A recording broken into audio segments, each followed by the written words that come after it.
В этом смысле, учитывая то обстоятельство, что сегодня Республика Бурятия учительство испытывает огромные проблемы в области естественно-математических наук, то, естественно, это была кафедра, которая создана первой. Второе, это меня еще больше удивило, почему научно-образовательная организация, работающая в педагогии, не имеет кафедры педагогики и психологии. Второе создание.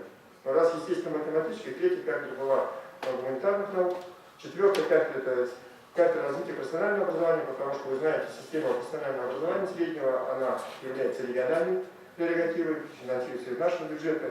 И в условиях, когда количество цифр приема в вузы будет сокращаться, то в условиях, когда мы уничтожили в свое время учреждение начального профессионального образования, СПО будет сегодня очень серьезно развиваться. И там проходят очень интересные процессы, это ФГОС 3+, топ-регион, топ-50, там, демонстрационный экзамен, WorldSkills там, и так далее.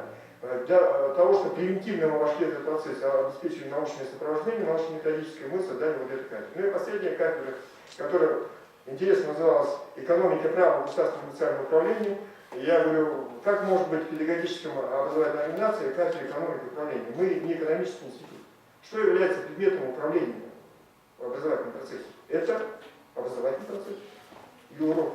Поэтому она стала называться кафедра управления образованием и государственной муниципальной службы, потому что у нас работники районных управлений образования являются, многие из них, некоторые государственными муниципальными служащими. И поэтому и последним, сейчас я пошел создавать центры и лаборатории корректировать. Вот на днях я создал один из последних центров, это Центр развития адаптивного образования. Как раньше она почему-то называлась инклюзивного, коррекционного, мы понимаем, что это опять идет вопрос сегрегации особого отношения к инвалидам. Я думаю, что адаптированного образования прям требует других категорий детей, например, одаренные и так далее, да, не дети мигрантов. Поэтому надо все-таки видеть все-таки поле свое шире и не поддаваться тем тенденциям печати, периодики, которые мы читаем, и примитивно понимать те задачи, которые перед нами стоят. Вот ученая тема отличается, исследователь вообще, наверное, то, что он все проблемы, все вопросы, явления, процессы, которые происходят вокруг нас, он видит глубже, шире, чем обычный человек. И в этом мы отличаться должны вообще-то. Но на самом деле пока есть в этом проблема. И вот, если мы говорим для достижения вот целей, которых я обозначил выше, нами предлагается решение следующих задач. Это обеспечение высокого научно-методического уровня курсов, повышение квалификации медкадров на основе новейших достижений фундаментальных исследований. В этой связи, для того, чтобы каким-то образом обеспечить повышение квалификации самих педагогических профессорского состава, вот у меня подписан договор с Московским психолого-социальным университетом, и вот профессор Букатов Вячеслав Михайлович, доктор педагогических наук, проводил у нас на летом курсе с очень интересным названием «Режиссура учебного занятия. Концепция трансформации учреждений дополнительного профессионального образования». Он театральный педагог, и поэтому вот нетрадиционная, нестандартная форма проведения учебных занятий, я думаю, что они актуальны не сколько в школе, сколько в системе дополнительного профессионального образования. Второе. Приоритетное развитие актуальных практических значимых научных исследований, как основа для создания новых знаний, развития кафедр, центров, уровней программы творческих научных коллективов. В этой связи что я делаю? У нас есть два источника поступления бюджета, это бюджет госзадания, и второе это внебюджетное поступление, это курсы повышения квалификации, разные семинары и так далее. Но есть третий канал поступления внебюджетных ресурсов, это грантовые проекты. И вот поэтому еще один отдел, который я создал, называется отдел организационно-педагогических сопровождений образовательных проектов, включая гранты.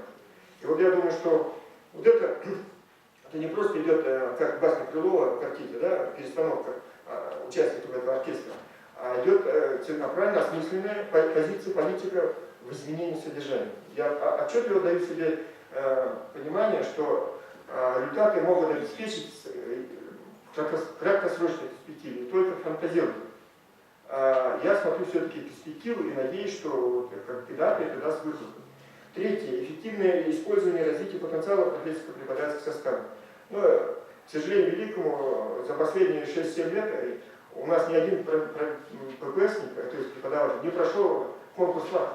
Парадокс. Аттестация для учителя – это форма повышения методического уровня. Конкурс для ППС – это есть такая же форма повышения его научно-методического уровня. И там есть формальный показатель, есть и содержательный. Почему мы этот канал развития вот этого методического уровня преподавателя мы не используем? Следующее – поддержка развития инновационных технологий в области повышения квалификации педагогической работы и широкое привлечение к исследовательской деятельности в процессе курсовой и межкурсовой подготовки учителей, педагогов, практиков, стимулирование их активного участия в опытной экспериментальной работе. Ведь во многом согласитесь с тем, что те исследования, педагогические исследования, которые проводятся на базе образовательной организации, действительно носят характер квази-исследований, да? Квази – это мнимое исследование. То есть истинно известное, мы просто его подтверждаем еще раз. А хотелось бы, чтобы новые знания, наука это что такое? Система новых знаний, порождает новые знания. А этого не происходит. Но научно-исследовательская деятельность должна привести к следующему, в моем понимании. Это совершенствование образовательного процесса системы, повышение квалификации педагогов, дошкольного воспитания, то есть всех уровней образования, а также руководящих научно-педагогических работников системы образования республики. Внедрение инноваций, эффективных педагогических технологий в систему повышения квалификации перечисленных высших категорий и развитие научного творчества слушателей, навыков и исследовательской работы. Кто больше учителя заразить может, извините, если термин такой использовать, да, научно-исследовательские составляющие, если не МО на курсах своих, и не БРИО, общаясь непосредственно с своими педагогами. Таким образом, можно констатировать, что научно-исследовательская деятельность системы повышения квалификации в конечном итоге ориентирована на повышение качества образования, создавая мультипликативный, извините, эффект по цепочке качества профессионального, качество профессионализма преподавателя, качество профессиональной компетентности педагога, качество функциональной грамотности обучающих и качество образования. Помните, в свое время Андрей Валерьевич все время говорил, хороший учитель, хороший ученик, формула, которую он говорил, не всегда соблюдается. Я думаю, что это неправильная позиция, все-таки у хорошего учителя должны быть хорошие что? Ученики.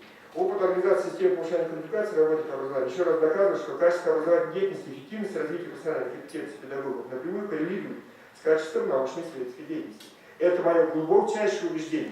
И вот я почему вопрос ставлю, почему отсутствует при наличии должности проекта по научно-инновационной деятельности, как содержательная сторона вот этой направленной деятельности. И вот это, наверное, то, над чем мы должны очень интенсивно работать. Для решения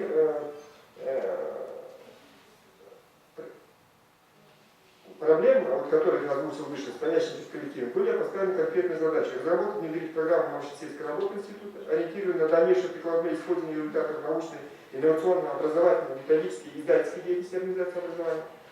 Обеспечить преемственность программы научно-исследовательской работы института и содержание методологического семинара, тематики исследовательской работы преподавателей, работы с базовыми образовательными организациями экспериментальной площадки. Мы провели анализ опорных площадок базовых, ужас, там огромное количество школ, которые никаким образом там не должны находиться. Сейчас проводим ревизию, я думаю, что мы сейчас пересмотрим, будет подписано соглашение с управлением муниципальным управлением образования, в том числе города ЛНД, комитетом по образованию, о том, что вот это отношения наши выстраивались на паритетных договорных условиях. То есть рамочное соглашение с муниципалитетом, а с образовательной организацией уже более подробный договор. Для обеспечения систематизации и эффективности работы научно-исследовательской деятельности института должны решать комплекс задач, то есть раскрыть методологические основы повышения квалификации педагогов. А это очень важно, потому что любая деятельность практически она основывается на некой методологии. Какая будет методология сегодня? Ведь вызовы сегодня другие, а мы основываемся на прежних исследованиях. И насколько это корректно. Провести анализ отечественного зарубежного опыта и тенденции развития системы повышения квалификации. Владимир Геннадьевич уже официальный опыт приводил, но мы должны уметь сортировать, отбирать то, что в социально-культурном плане соотносится с позицией нашей и традициями нашей системы образования. Мы очень быстро отказываемся от своих прежних, устоявшихся, эффективных способов, потом начинаем через